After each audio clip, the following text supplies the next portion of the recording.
In the late 1920s or early 1930s, psychiatrist Carl Jung coined the term synchronicity. This is the name he gave to two or more events that may on their face seem unrelated, but that an individual interprets as having some kind of meaningful relationship. These synchronous experiences pop up all the time in motorsport. Like, for example, Mario Andretti winning his championship at the Italian Grand Prix, the very first race he attended as a child. Or Francois Sever dying at the track where he won his only Formula One victory.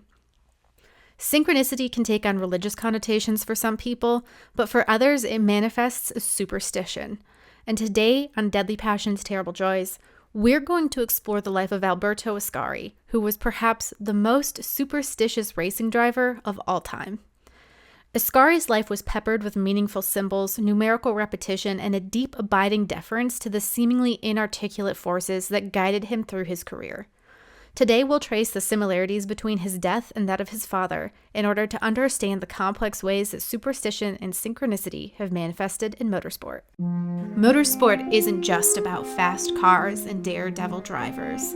It's a place where scandals burn hotter than exhaust pipes. This is a history podcast dedicated to delving into the darkest corners of the racing world to uncover secrets, deception, and intrigue. My name is Elizabeth Blackstock, and welcome to Deadly Passions, Terrible Joys.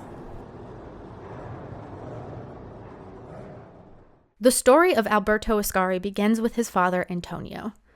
Antonio Ascari was born on September 15, 1888, at an Italian commune known as Bonferra di Sorga, near Mantua.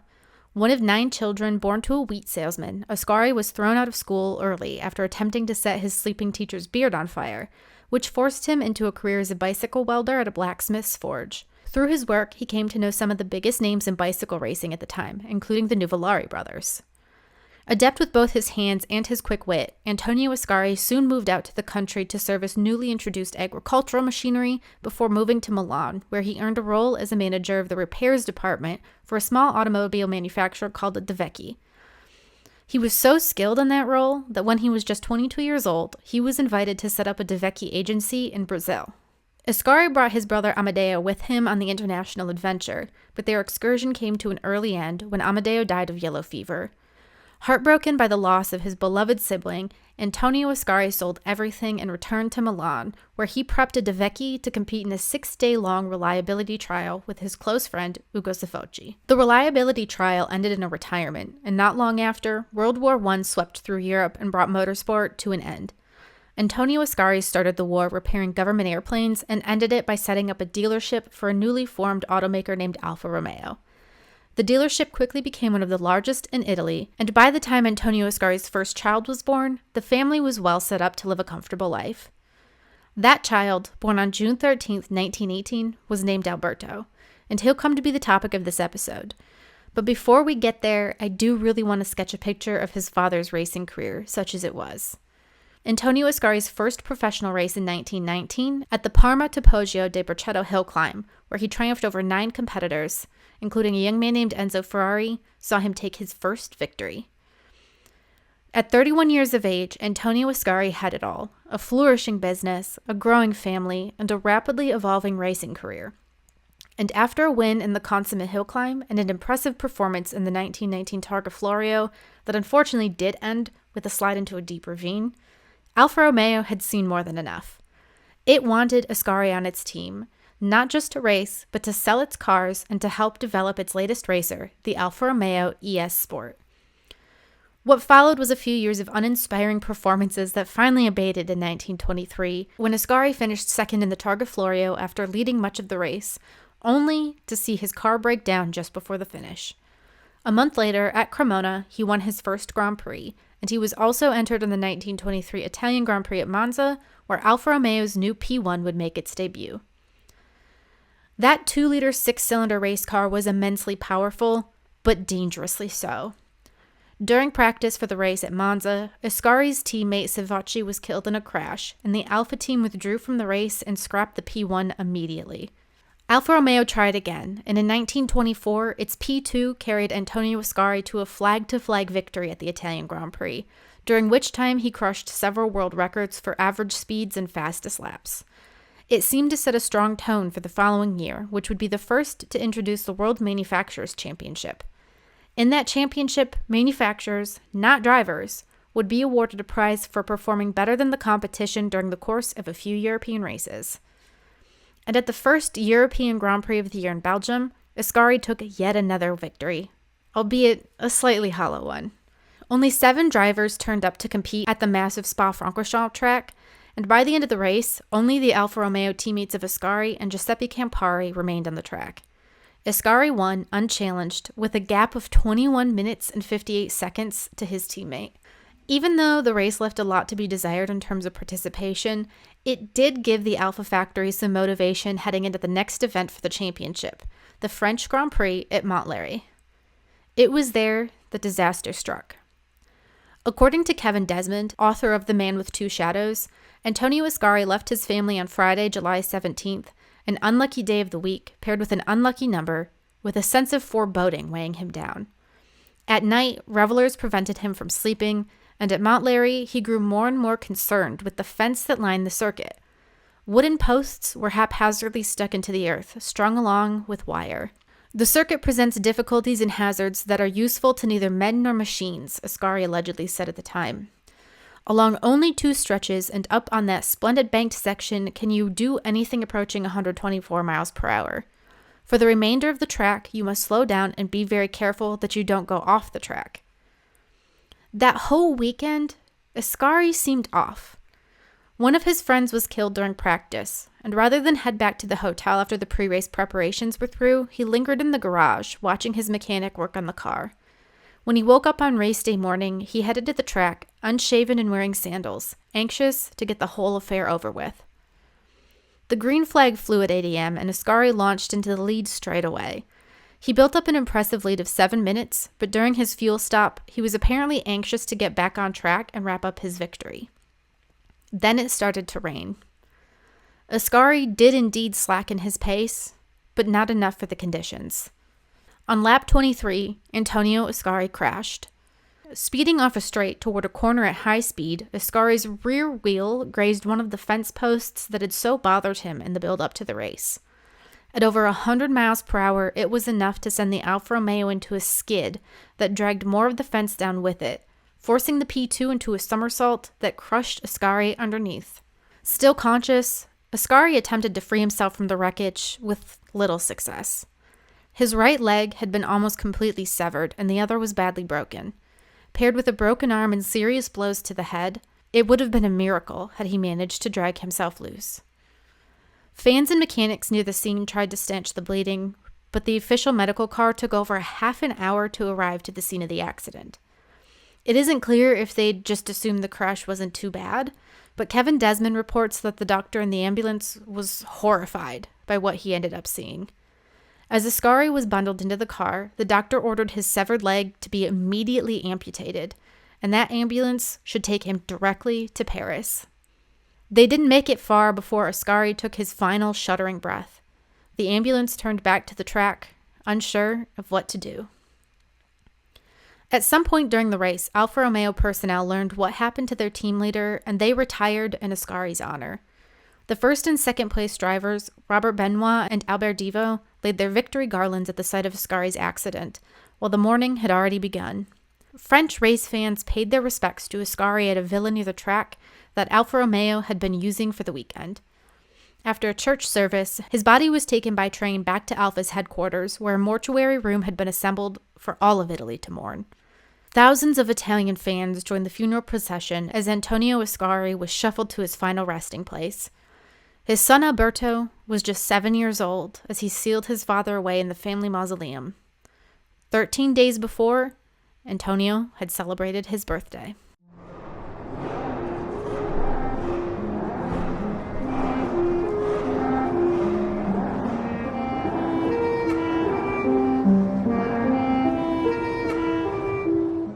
Growing up with a father who was both a successful Alfa Romeo dealer as well as a racing driver, it's no surprise that young Alberto Ascari caught the racing bug. He had sat on his father's lap during a test session for the Alfa Romeo P2, and though he'd lost his greatest idol, the passion for speed ran hot in Alberto's veins. But rather than kicking off on 4 wheels, Ascari started on 2. Reports here differ as to how exactly Ascari first rode on a motorcycle. One report says he befriended all of the local mechanics until he got a chance to try out a bike. Another said he arrived home to find his neighbors had purchased a new motorcycle, and that when they weren't looking, a teenage Ascari snuck it out for a spin. What we do know, though, is that his passion ran deep. The Ascari family was well off thanks to Antonio Ascari's impressive Alfa Romeo business ventures, and a young Alberto would save up any money from his mother to rent a motorcycle at a local garage, then drive it out to Monza to run fast laps until the gas tank ran dry. By the time he was 14, he'd managed to convince his mother that if he performed well enough in school, he should be bought a bike of his very own. Though Elisa Ascari had absolutely no interest in once again going down the motorsport path, she ultimately complied and bought her son a twin-cylinder 500cc Surtum. Buying him that bike was probably one of Elisa Ascari's greatest regrets, because as soon as her son had it in his possession, riding it was all he wanted to do. She tried to separate him from the machine by shipping him off to 2 different boarding schools, but both times Ascari snuck out and caught a train back home. His first official race didn't take place until he was 18, when he entered his Surtum in a 24-hour reliability trial in northern Italy. 2 crashes, one over a public toilet and into a tomato patch, didn't deter him. He joined the Scuderia Automobilistica Ambrosiana race team and was handed a new bike with which to prove himself. He did so almost instantly by winning 5 of the 12 races he contested in 1937. He'd gotten the gig with Scuderia Ambrosiana largely thanks to the respect still attached to his surname, but he'd proved that he was just as much of a talent as his father, if not more so. But Alberto Ascari didn't bother forging a professional racing career until after World War II. He regularly raced, yes, and even started to compete on 4 wheels, but there were better things to focus on, like running the family business and marrying a woman named Maria Antoinetta Tavola, who he'd call Mietta. During the war, he was exempted from fighting because Alberto, an uncle, and fellow racer Gigi Villoresi had set up a business transporting fuel and vehicles to Italian territories in North Africa. Ascari focused on work and on raising the children that he and Mietta soon had. Villoresi would come to play a massive role in Ascari's life. After the war, it was Villoresi and a handful of friends who revived Scuderia Ambrosiana and talked Ascari into first attending the race as a moral support, and then to begin racing himself.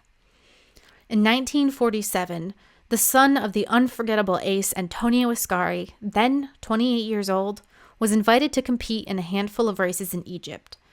Though he didn't win, he realized that his interest in racing was no passing fad, and he proved that by talking Maserati into selling him a 5 million lira race car for a mere 3 million lira, with the promise that he'd repay the automaker as soon as he started winning. Gigi Villoresi welcomed him with Scuderia Ambrosiana with open arms. See, Villoresi had had a younger brother nicknamed Mimi, who was killed in his own pursuit of speed, and in many ways, Ascari became not necessarily a replacement, but a way for Villoresi to rekindle the relationship he shared with Mimi. Though Villoresi and Ascari started off with a strictly professional respect for one another, it soon transformed into a kind of mutual kinship. In The Man with Two Shadows, Villoresi is given ample time to talk about that friendship, and I want to quote him here fairly extensively because I think it really highlights the depth of the bond that they both shared. Quote, "Above all, when we were practicing for a race, Ascari put himself behind me to see how I place myself in the corners. One can have this gift, but skill one learns by racing. Take cornering, where one curve requires you to take an angle of incidence different from another curve. One is not so much interested in entering it fast, but in leaving it fast. Such things I taught to Alberto, respect for the engine, its mechanics.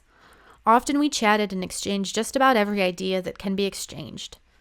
It was very strange that between 2 race drivers such a friendship could exist, but this for us was a friendship outside racing.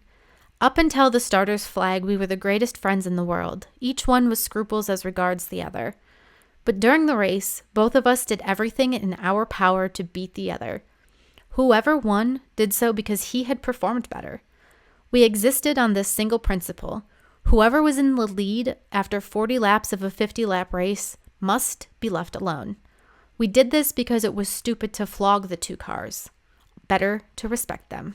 That quote is revealing in a lot of ways, but in large part because it displays not only a mutual respect of one another as competitors, but because it highlights a really distinct mentality toward racing, that cars are meant to be respected as much as your fellow competitors. For a young driver like Ascari, having an older mentor like Villaraci likely gave him a leg up in advancing his skills. Soon after returning from Egypt, Ascari began competing in various Grand Prix around Europe and even seemed to test the superstitions that had played a part in his life up to that point. For example, at the French Grand Prix in 1948, Ascari raced car number 26, the number day that his father had been killed at the French Grand Prix, albeit at a different track. He emerged unscathed and perhaps a little bit more confident that he would be able to separate himself from the burdens of his Ascari surname. It was a bold move for someone who had won his first race earlier that season at San Remo due to a death. Italian driver Giovanni Bracco had lost control of his Delage at the San Remo Grand Prix, and the heavy 3-liter car swerved into a crowd of spectators. Though the driver emerged unscathed, spectator fatalities forced an abrupt end to the event.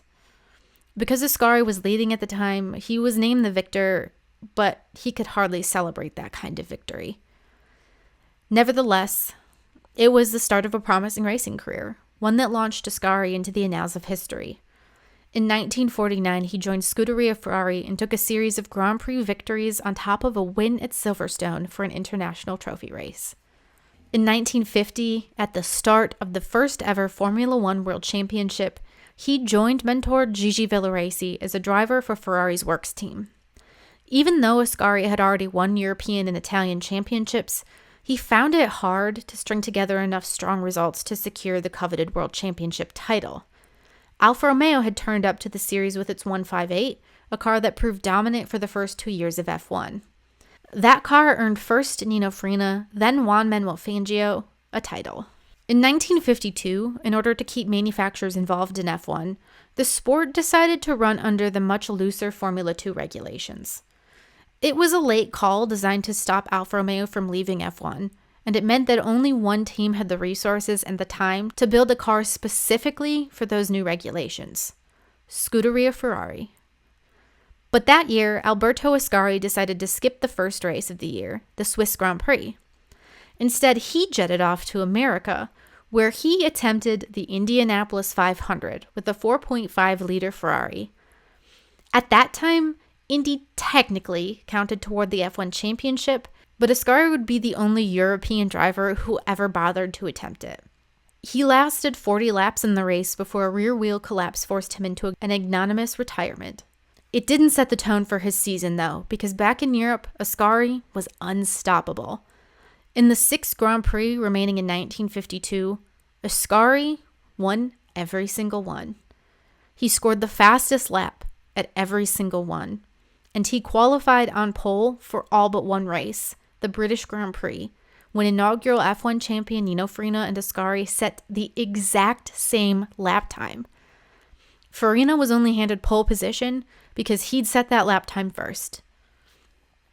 Ascari was crowned world champion, and for the first time in his life, his relationship with his late father took on a new complexion. Instead of being Alberto, son of the great Antonio Ascari, his father was now the afterthought, becoming Antonio, father of the great Alberto Ascari. Ask him about his relationship with his father, though, and Ascari would deny that he was ever haunted by Antonio's specter. I want to quote Ascari at length here. People have often asked me if I am not haunted by the thought of the tragic destiny of my father, whether I am not tormented by the obsession of one day finishing up like him. No, I hardly ever think of it, nor do I ask myself whether it is fair as regards my mother, my wife, and my children, or even myself. Look, I am risking my life thousands of times to pursue victory around the world. Like my father, like all those who embrace this career, I only obey my instinct. Without it, I would not know how to live. I would not succeed in making sense of my days. Every race driver after a time gets used to risk and thinks no more about it. And then during a contest, you are so determined to win that you think only of passing your competitors and coming first at the finish. I am a great admirer of Faust and the courage with which he has known how to react to misfortune. This opera is a beautiful demonstration of the strength of character. If you're not familiar with the story of Faust, it's a tale of an aging scholar who effectively makes a deal with the devil in order to gain access to all the world's knowledge. During the story, demon Mephistopheles helps Faust arrange for a woman named Gretchen to fall in love with him, but in the process, he kills her mother and her brother. Gretchen drowns the child that she and Faust have, and she's hanged for her crime. Still, her soul goes to heaven, and Faust has to struggle through a whole second book before he's able to earn his own passage to heaven. It's all about the desire to make meaning from life within the boundaries of mortality, the battle between good and evil, and the limits of what humans are able to accomplish in the mortal plane. It's an interesting metaphor for Ascari to make. Ascari carried his success into the 1953 F1 season, which was again run to F2 specifications. He won all but 2 Grand Prix. Ferrari teammate Mike Hawthorne won in France, while Maserati's Juan Manuel Fangio took victory in Italy.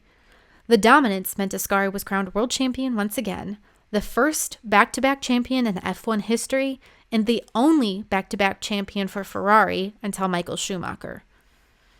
But after that victory, Ferrari and Ascari parted ways.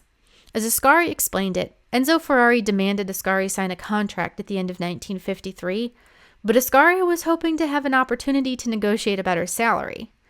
As I've talked about before on Deadly Passions, Terrible Joys, Enzo Ferrari considered himself less an engineer and more of an agitator of men, which in his interpretation meant keeping his drivers desperate, hungry, and reliant upon his approval. Ferrari was the kind of man who saw drivers as disposable, and in the event of a death, or in Ascari's case, in the event of a request for a raise, Enzo would simply find a new man to represent the prancing horse. Ferrari took it personally, too. In an official press release, he announced, on the 31st of December, the tenets of existing collaboration with the race driver Alberto Ascari will be broken. The root cause of this split, Ascari's desire to direct his future efforts toward creating commercial prospects, thus guaranteeing a tranquil future for himself and his family. Scuderia Ferrari reluctantly accepts this decision.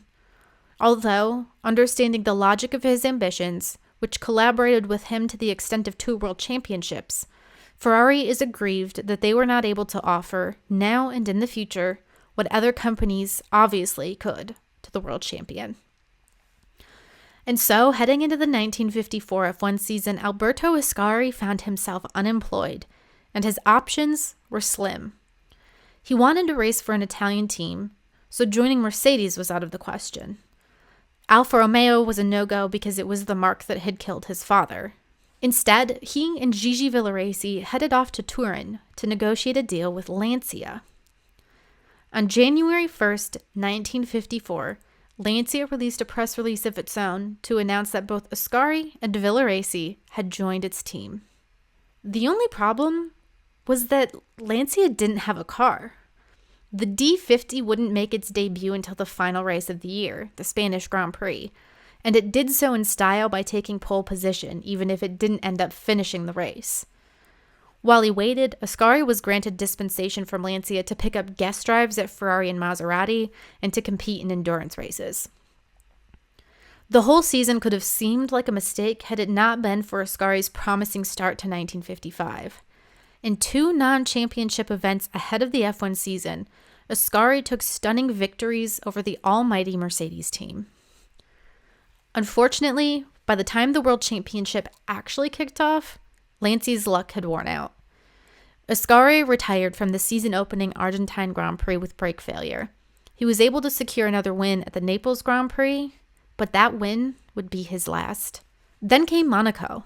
Alberto Ascari and Juan Manuel Fangio both set the exact same lap time in practice, with Fangio gaining the honor of pole position thanks to having set his lap first. That night before the race, a group of drivers headed out to watch a film together, and as they walked past the harbor, one of the drivers pointed to a particular place on the circuit and said, "Whoever touches here goes into the water." Ascari promptly found some wood to knock on in hopes of changing his fortunes. Lining up second on the grid, Alberto Ascari's Lancia bore the number 26, the number of the day his father had died, the number 13 twice over. The day after the race, he would have lived the exact same amount of time his father had, to the day. Still, the green flag flew, and Ascari was able to hold on to his second-place starting position up through lap 80 of 100. If he could finish the race, it seemed he'd be able to turn his luck around with Lancia. Up in the lead was Sterling Moss, whose new Mercedes engine blew up the following lap. He was so far ahead that Ascari had no idea what happened, and the Italian driver continued bombing around the circuit under the impression that he was tantalizingly close to a victory. He had no idea he was leading. Coming into the harbor chicane, something went wrong. Some theorize that Ascari miscalculated, while others say it simply had to have been a brake failure. Whatever the cause, the Lancia lost control at 100 miles per hour, cracked into a curb, slid over the oil that Moss's Mercedes had spewed onto the track, and burst through the hay bales and wooden posts blocking the harbor. Ascari's Lancia somersaulted through the air and plummeted into the water. Seconds ticked by that felt like an eternity, but then, suddenly, a bright blue helmet bobbed up to the surface. Alberto Ascari himself soon followed. He was collected by a rescue boat that took him off to a hospital. The Lancia required far more work, with a crane working overnight to dredge it back up. The wheels had been shorn from the rest of the body. Rescue workers also couldn't help but notice how close Ascari had come to striking one of the many cast iron moorings around the harbor. Had he done so, he likely would have been knocked unconscious, and well, that would have been that. At the hospital, though, Ascari was completely unfazed. As he nibbled at some ice cream, he told his visitors that the crash was nothing, all in a day's work. Fortunately, I can swim and know how to breathe underwater. Even though the doctors suspected Ascari might have sustained some damage to his nose and spine, they did allow him to check out and head home with a chauffeur sent by Lancia to bring Ascari and his wife Mietta back to Milan. When they made it home, they found a life jacket waiting for them, a gift from the Italian Motor Nautical Federation. The crash had taken place on May 22nd. On May 25th, Ascari had a checkup with his doctor, then visited a friend.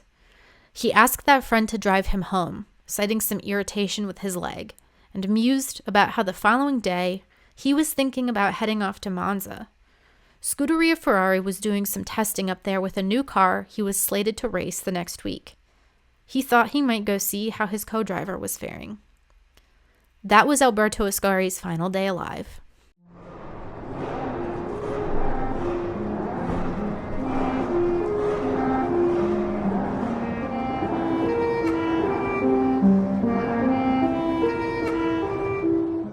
If you haven't already guessed, Alberto Ascari's life was dictated by superstition. Though he claimed he wasn't haunted by the specter of his father and that he was unconcerned with the matters of fate, he held tight to the little rituals that seemed to offer him some semblance of control over the unpredictability of life. First and foremost, Ascari was ruled by numbers and dates. He was one of countless people who feared the number 13, or any number that might be a multiple of 13, like 26. Certain Italian cultures also have an aversion to the number 17, and yes, that number was also on Ascari's list to avoid. Further, he considered Friday an unlucky day. If his race weekend required him to compete on Friday, or if that weekend featured Friday the 13th or Friday the 17th, he was sure to approach the whole affair with extra caution. One of his friends recalled a long train ride they took with Ascari, where they'd booked 2 sleeper cars only to discover that they had booked rooms 13 and 17. Ascari simply refused to enter those rooms and instead chose to sleep on the floor until a priest offered Ascari his own accommodations. If you go looking for it, you'll find either 13 or 17 popping up all throughout Ascari's life. For example, he was born on the 13th. In events, he might crash on the 67th lap. Add 6 and 7 together and you get 13. But it wasn't just certain numbers or dates that bothered Ascari. He was one of the many people who also feared black cats, and he had proof to show that those cats had cursed him. On April 1st, 1948, for example, a black cat ran in front of Ascari as he headed off to go to a race at the Circuit of Sicily. According to the man in question, that resulted in, quote, everything that could happen to me did happen during the 620-mile event. His riding mechanic got sick. His rear axle broke. A rag got caught around the engine. It all brought a premature end to Ascari's race. But that wasn't the only feline run-in he had. Allegedly, a month later, a large black tomcat darted in front of Ascari as he headed to the start line of the Mille Miglia. In this race, his gear shifter broke in such a way that it required 2 hands to change gears. He pushed on despite everything, but a connecting rod later melted in the event and forced a retirement. Other friends related stories of Ascari coming to a complete stop in a road car if he saw a black cat, forcing his reluctant passenger to take over the wheel. Or, before a race in Marseille, Ascari refused that anyone drive his Fiat 1400, the only car available to a group of several friends, because a black cat had napped on it. He only dared to get back behind the wheel 5 days later after the checkered flag flew. Ascari biographies are peppered with stories about black cats. Sometimes a fellow racer would pet a black cat and crash, and other times Ascari would be followed around his hotel by a black cat at a faraway race, forcing him to take extra precautions to avoid disaster. Ascari was also immensely superstitious about his signature robin's egg blue helmet. In The Man with Two Shadows, Gigi Villaraisi remembered that the two purchased their new racing get-ups together in early 1951, when they decided to finally swap their cloth crash helmets to hardened ones. Villaraisi opted for a white helmet, while Ascari went with that signature light blue. Why blue? We aren't entirely sure. Considering the fact that Ascari's house, wardrobe, and cars were all saturated with blue, we can mostly only assume that it was his favorite color. In some cultures, though, blue is also thought to ward off evil spirits, hence why evil eye amulets are always a deep, glossy blue. Ascari also found open-necked shirts in the same color, and together with his helmet, it became his standard racing getup. He was also protective of his racing gear. There's a story that says a fan once stole Ascari's helmet at Monza, or at the very least that someone picked it up and held it before the race. Ascari actually asked major Italian newspapers to write that if his helmet was not returned to his care, he would never race again. And sure enough, the helmet reappeared. Racing without it simply would have been a disaster. Other versions of the same story say that he simply requested fans not to touch his helmet, a plea that he issued through his journalist friends. But after that, Ascari never had an issue. Gigi Villaraisi recalled that he and Ascari both had similar boxes where they kept their racing gear, and that no one, not even Mieta, was allowed to touch Ascari's box. Villaraisi said, "One day he was out lapping in the Ferrari, and I had need of a little piece of white cotton wool to put in my ears. So I opened his box. On top were a pair of gloves, which I moved ever so carefully. Then I took out a little piece of cotton wool. Then I put everything back exactly as I had found it. He stopped at the pits, opened his box, and said, 'Hey, who's been mucking about in my things?' Obviously, I had put those gloves back 2 millimeters out of place. No more." I think in our modern age, we tend to be extremely skeptical about superstitions, so I'm sure you're probably wondering what exactly all these rules and rituals had to do with Alberto Ascari. Yes, he had lost his father on a racetrack and had found countless bad omens in the whole affair. But surely that was it. Surely there was no way these superstitious fears would play out in reality. But that's almost exactly what happened.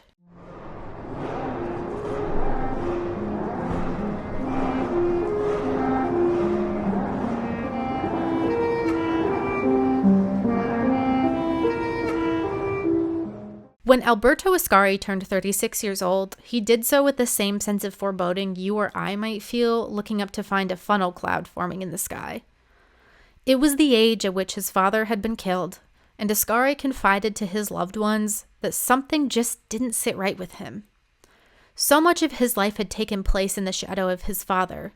Would this be yet another example? Would he too die before his 37th birthday? And in May, he'd come damn close to dying during his dip in the harbor at the Monaco Grand Prix. The fact that he survived, honestly, was miraculous. But perhaps it made him careless. On May 26, 1955, Alberto Ascari decided to stop by the Autodromo Nazionale Monza. There, young Italian racer Eugenio Castellotti was testing the Ferrari 750 Monza that he would share with Ascari in the upcoming 1,000 kilometers of Monza. Ascari had no plans to test that day. He arrived in his street clothes without his helmet or any of his other racing gear. He simply wanted to check up on a friend. Yet for some reason, he got behind the wheel. When Ascari arrived at 11:30 in the morning, Castellotti had completed 25 laps, all around 112 miles per hour. Not quick enough. Also on site that day was Gigi Villoresi, who knew for a fact that the Maserati he'd be driving in the same race had a greater pace. A small group had arrived, and they spent the lunch hour chatting and recounting the story of Ascari's dip into the Monaco harbor. But when the food arrived, the man who'd become known as Ciccio, or Chubby, thanks to his love of a good meal, declined a plate. He would content himself with some bread and some tea. Walking back to the Ferrari 750 Monza after lunch, Kevin Desmond writes that Ascari spoke of wanting to get behind the wheel as quickly as possible after his crash, and that he asked if Castellotti wouldn't mind. He just wanted to see how his back was doing. "I'd like to try her out," Ascari said, "just to see if I'm okay for Sunday. I'll only make 3 or 4 laps. I'll drive slowly." Who could say no to a 2-time Formula One world champion? Ascari, who refused to climb into any other race car without his blue crash helmet that he regarded as a talisman, borrowed Eugenio Castellotti's white helmet. He also borrowed Castellotti's gloves and goggles, and off he went. The first 2 laps saw Ascari climb from 95 miles per hour to 109, and heading into his third, it seemed as if he'd regained his confidence. He pressed the throttle hard, going into the Lesmo chicane, and flew into the Vialone curve, a corner so slight that it was hardly a corner at all. Then, from the pits, the Ferrari crew heard the roar of an engine fall silent and the sickening crunch of twisting metal. A worker at Monza recalled, "I suddenly saw the car swerve outwards, almost to the point of hitting the straw bales. The driver was desperately trying to put her back on course, and it seemed as if he had done so. Suddenly, however, the car pointed itself in the opposite direction, toward the inside of the curve, leaning over frighteningly on its side. Then, as if its nose had dug into the soil, the car lifted itself up vertically some several meters, then bounced back onto the ground, grazing it, then made a second jump, in which moment Ascari was thrown out of his cockpit, and finally went and fell on the edge of the asphalt border. The upturned vehicle continued along the ground for 10 meters.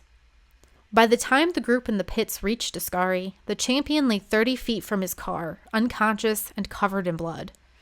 Castellotti's helmet had been smashed in half, yet when they felt for a pulse, astonishingly, there was one. A faint one, but still a pulse. The Ferrari crew summoned an ambulance, with one mechanic even rolling up his shirt sleeves to offer a blood transfusion on the spot. Gigi Villoresi hopped in the back of the ambulance and accompanied his best friend on the ride to the Monza hospital, but Ascari didn't make it. As Villoresi held him, Ascari shuddered and died. Thus began the uncomfortable task of sharing the news. Gigi Villoresi called his sister from the hospital, sobbing, to tell her the news and to request that she head directly to Ascari's house to tell his wife Mietta. "I'll tell you a strange thing," Mietta recalled. "Through all those 9 years as his wife, you live in terror of something happening to him, of his being killed. But that midday, eating and chatting with the children, I felt no terrible premonitions. It was neither a race day nor a day to practice. He had only gone up there to watch the trials, not to drive. Therefore I was calm. Then this friend arrived and told me Alberto had been involved in a bad accident in Monza, and that I had best go up there with him. But I couldn't believe it." The Lancia factory, too, dropped everything to rush to the hospital when they heard the news. Company owner Gianni Lancia had been at Montlhéry the day Antonio Ascari died. He simply couldn't believe that lightning could strike this family twice. At the hospital, Mietta arrived to find her husband's crushed, lifeless body and collapsed into sobs. The post-mortem later revealed that Ascari had suffered a smashed skull, a fractured jaw, a completely fractured left shoulder, and a completely fractured pelvis, on top of so many other injuries. At the crash site, no one could find anything wrong with the Ferrari, but they were able to trace the car's path through 3 skid marks, 2 corresponding to the wheels of the car and 1 flecked with white. That 3rd path was where Ascari had broken his skull. Alberto Ascari's funeral was held 2 days later, an event which over 1 million people attended. He was buried next to his father. Milan's Automobile Club raised $34,000 for the Ascari family, a family that Alberto himself had attempted to stay away from. "I never want my children to become too fond of me," he had said, "because one day I might not come back, and they will suffer less if I don't come back." 2 months after her husband's death, Mietta wrote to Enzo Ferrari to say, "So far, everything seems to be an ugly dream, and I still have the impression that he will be back from one of his usual trips to America, and that everything will again be as it was. But when I think that I can never look forward to his return, I feel I shall go mad. And were there not the children who need me, I should certainly have gone to join my Alberto." The date of his death was May 26, 1955, and Alberto Ascari was 36 years old and 10 months of age, nearly the exact age of his father when Antonio Ascari had been killed. In fact, Alberto Ascari had lived just 3 days longer than his father, who himself had died on July 26th. Both Ascaris had won 13 Grand Prix. Both had raced with the number 26. Both had been killed in similar accidents.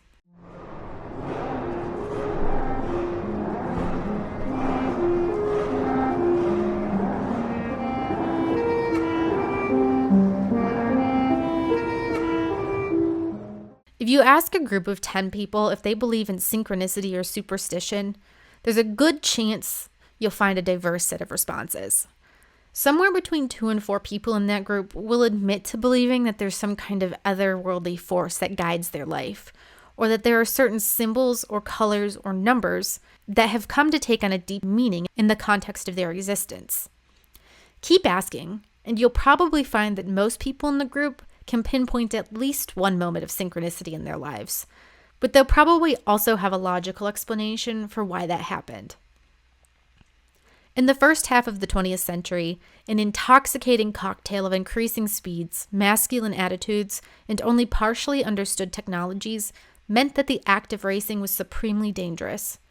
This was a time where you could make an argument in favor of seatbelts just as easily as you could argue against them. Sure, a seatbelt might prevent you from being thrown out of your car and breaking your neck, but it could also just as easily prevent you from escaping your car should it burst into flames.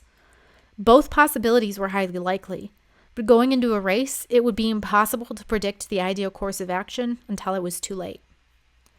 Superstitions provide an organizing principle around which a person can exert control over their world, even if it is only the illusion of control. Every time he got behind the wheel, Alberto Ascari knew that he could be killed in the blink of an eye, just as his father was. He knew that he could be the safest and most cautious driver in the world, but that it wouldn't matter if, say, his car fell apart, or a competitor swerved into him, or if some sudden hazard appeared on the racetrack. He couldn't do anything about that. But he could exert a little bit of control in the form of ritual. It's all in the belief.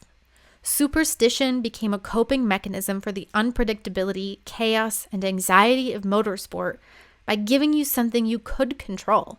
And even if you know for a fact that, say, stepping into your car with your left foot first every time you get in it has no bearing whatsoever on your performance, it will still give you a sense that you had some say in any unpredictability that was to follow. Almost all cultures have deeply ingrained superstitions, some that transcend regional boundaries and others that are tied deeply to a specific place. Alberto Ascari's fear of the number 17, for example, is a very Italian concern because its representation in Roman numerals can be rearranged to form the Latin phrase for "I have lived," which implies death. Friday the 17th therefore becomes an unlucky day in Italy, not necessarily Friday the 13th, though the number 13 still came with its own bad energy. Black cats are considered bad luck because they're thought to have been brought to Italy by invading Turks, and the list goes on and on. But I think these rituals were likely especially important for Ascari because the shadow of his father loomed so large over his life. When you undergo something so traumatic and at such a young age, then it's completely normal to attempt to restore order to your life by finding meaning in patterns, numbers, or behaviors. It's easy to imagine a young Alberto counting the days between his birthday and his father's death, or growing concerned about the date of his father's passing. It's just as easy to imagine Alberto Ascari growing older, following in his father's footsteps, trying to avoid the pitfalls that his father stumbled into, seemingly fated to repeat the same actions no matter what. Throughout motorsport history, many drivers have latched onto a ritual or a good luck charm or an omen that seems to give them strength. But one of the things I've really noticed is that the fastidious adherence to these rituals has faded a lot over the years. More contemporary drivers like Sebastian Vettel kept a talisman tied into his race boot, while Sergio Perez competed with an image of the Pope near him at all times. But these little talismans are a far cry from the fatalistic superstitions of the past, like those of Alberto Ascari, or, as we'll discuss in a later episode this season, a psychic's prediction of Francois Sever's demise. I can only hypothesize that the truly consequential superstitions faded from racing as it got safer. When drivers were better able to guarantee that they'd live to see the checkered flag, they could focus their rituals more on winning races and performing well, and they maybe no longer felt it necessary to come to a screeching halt any time they laid eyes on a black cat. But one thing is certain. There's something appealingly esoteric about Alberto Ascari and the superstitions that seemed to define his life.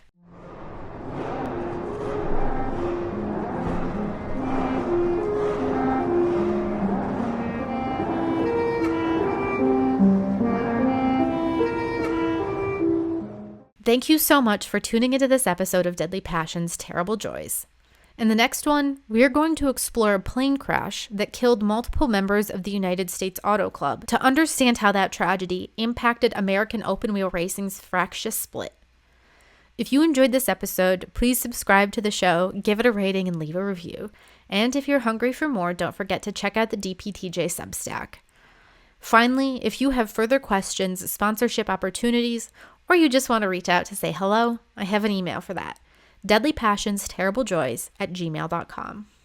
Finally, we're ending with La Source, the segment named after the iconic turn at Spa-Francorchamps, but that serves as my bibliography for each episode.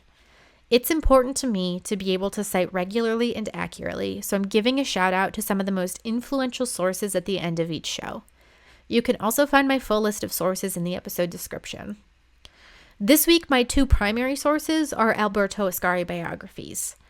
The first, The Man with Two Shadows by Kevin Desmond, was published in the early 1980s and inspired the second book, Alberto Ascari, by Carl Ludvigsen. If you can find a copy of either of these, they're both really, really good reads. That's all from me this week. I'll see you next time for another episode of Deadly Passions, Terrible Joys.